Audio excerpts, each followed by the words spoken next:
of star power to talk about this week in the Skinny with the DNC, and it was the final night of the Democratic National Convention. And a huge star. She's appeared on the Super Bowl, and now Katy Perry trying to bridge a political gap to a new generation of voters, infuse the hall with a jolt of high energy, you might say, opening with her new anthem called Rise and her signature song, Roar. Perry even took some lyrical license there, tweaking the words a bit and imploring the crowd to roar for Hillary. Okay, meantime, also on the stage, a bit of fashion deja vu.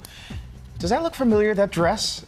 That's Ohio Congresswoman Joyce Beatty sporting the exact same dress worn just a week earlier at the Republican National Convention by Melania Trump during her keynote address. Now, it's not known which lady got her dress first. Yeah. But you gotta wonder, was this a fashion faux pas or was this something done on purpose? I'm thinking it was a dress plagiarism. Is this a who wore it best contest, perhaps? I think they both wore it beautifully. Very well. In their respect.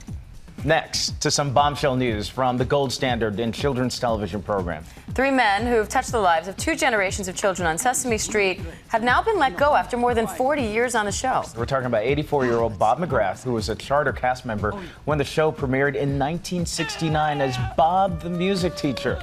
And 72-year-old Roscoe Orman joined the cast as Gordon the science teacher in 1974. Then there's 76-year-old Emilio Delgado, who set up shop on the show in 1971 as Luis, the friendly neighborhood handyman. At Sesame Workshop, the producers of Sesame Street say the content and curriculum of today's children is evolving, and their characters have to evolve as well.